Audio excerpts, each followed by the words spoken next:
Can't work remotely? Guess it's vacation or sick leave, then. As you can imagine, a lot of companies are figuring out how to manage remote staff right now in response to COVID. I am a social media manager for a large university, and am considered essential staff for some instances. If there's a snow day, I can work from home but need to monitor social channels for questions, problems, etc. Weeks before the virus got as widespread as it is now in the US, I asked my supervisor to consider remote options as my husband and I had been keeping a close look at its progression abroad, and he has an autoimmune disease, but I was literally laughed at and told it would never happen. Last week, our university announced that they'd be shifting to online learning for 3 weeks.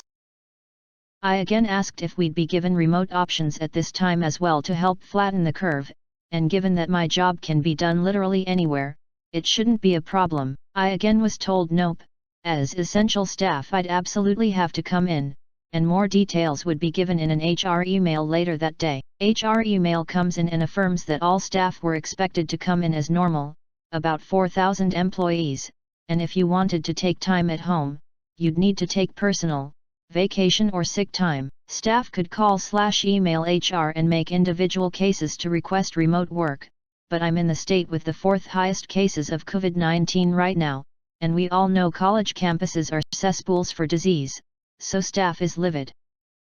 The next day, I emailed my supervisor again and told them that I called/emailed HR saying that if I don't get approval for remote work, I'm going to follow email protocol and take sick leave for the foreseeable future. Luckily, I am in a union and can request up to 26 weeks of 100% paid sick leave for myself or caring for family, and I knew it would get approved. I said the ball was in their court, and they could either have me at home actually working, or have me at home and be down an essential staff member. Silence. In the meantime, I got a phone call back from HR from a frantic employee who said they received literally thousands of emails/phone calls similar to the one I sent and I could expect an update by end of day. Turned out I was not the only one threatening their bosses with time off. At 5 p.m., we got an email that all staff and classes are remote until further notice. I know it's likely they would have eventually made this call anyway, but I'd like to think the thousands of employees threatening malicious compliance made it happen sooner. Now to the comments. Social media manager that is told they cannot work remotely. Gotta love the logic. It's just 80s to 90s era office mentality that if the boss can't see you then you must not be working. Same logic that dictates people have to wear business casual in a non-customer facing position. It's what we've always done. My old boss was like that.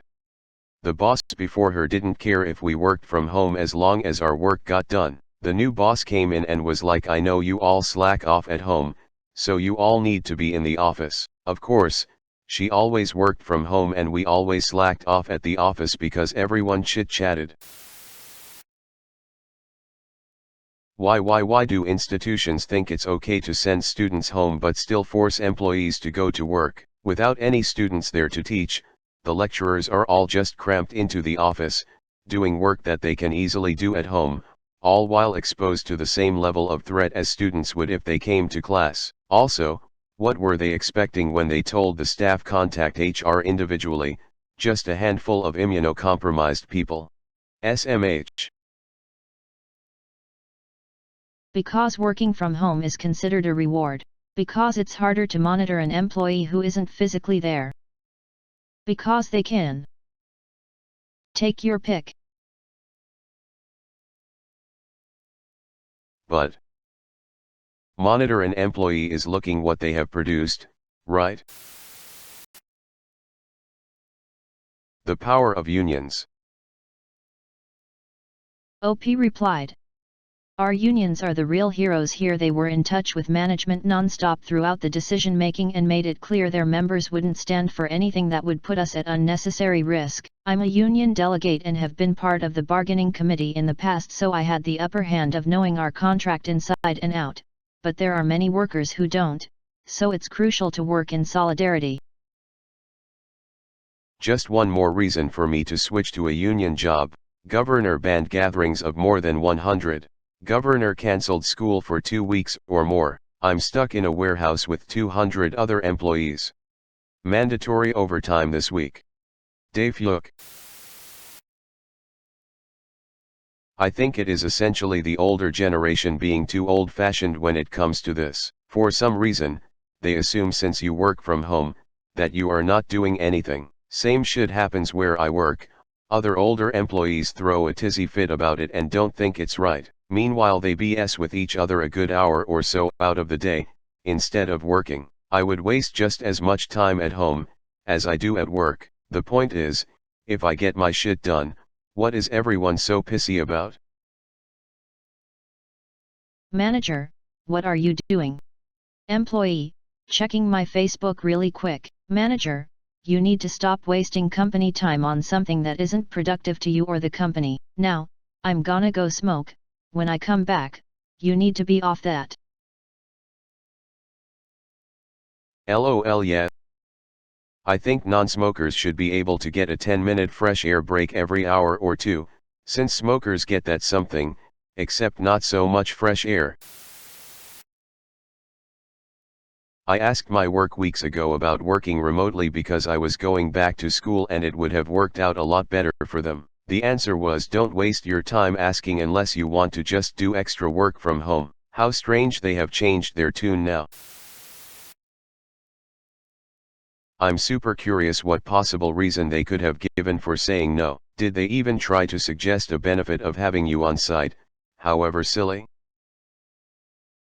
A lot of slow-to-evolve industries and employers think telework really means time off and employees won't do any work. My boss used to literally say, "You're off tomorrow, right?" Every week the day before my work from home day. It's the only thing I can think of that explains this level of stupidity. Your boss thinks his job is to look at you, and that your job is to be looked at. If he can't look at you, you must not be working. I did basically this one time. The policy says that intermittent leave, e.g., working part-time, is not generally approved, but maybe on a case-by-case basis. My email basically said that I meet all the requirements for full-time leave, so if my request for intermittent leave wasn't approved, I'd just be gone for 10 weeks. Oddly enough, it was approved. My wife is indefinitely working remote, which is awesome. I am not. We are in the same field, but I work for a competitor. I was told I have to come to the office and it is business as usual, but those with kids are allowed to work from home. We've had no communication, no messages, or information given to us by our leadership, while my wife's organization is having daily web chats and meetings with their senior leadership to keep everybody in the loop. A system 10x as big is doing so much more to communicate than my workplace, who apparently doesn't care about your health as long as you've got a butt in the chair. All of my team got a phone call from my manager over the weekend to make sure they're okay and have everything they need. I did not get anything and had to text her to ask for information, to which I got one-word answers. To say I am angry is an understatement. They don't value you nearly as much as the rest of your team. Use this time working from home to polish your resume. Companies with remote options that restrict remote options are the stupidest thing I've heard. When I worked for one, I remember I just popped an email saying staying home, see ya, and that was it. One time there was a month-long subway strike.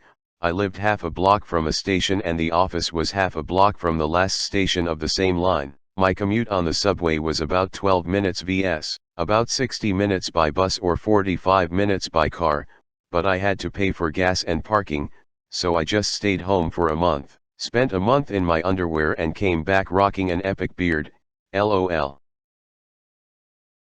This is pretty funny. One of the biggest ISPs and mobile providers, Telstra, in Australia sent 20,000 people home to work from home. All call center staff were included in that, and Telstra's internet went down so none of their staff could work and couldn't take calls from customers calling to say their internet was down. Suddenly all these jobs that were impossible to do remotely can now be done remotely. When it was in your best interest, sorry, can't do it. When it's in the best interest of their profits, they sing a different tune. It was already in their best interest, they're just too stupid or too unwilling to change. If I had a business and all my staff could work from home, that'd be awesome. Less space to rent and less facilities needed. Productivity might go up, but it won't go down. People will still need to work to hold on to their jobs.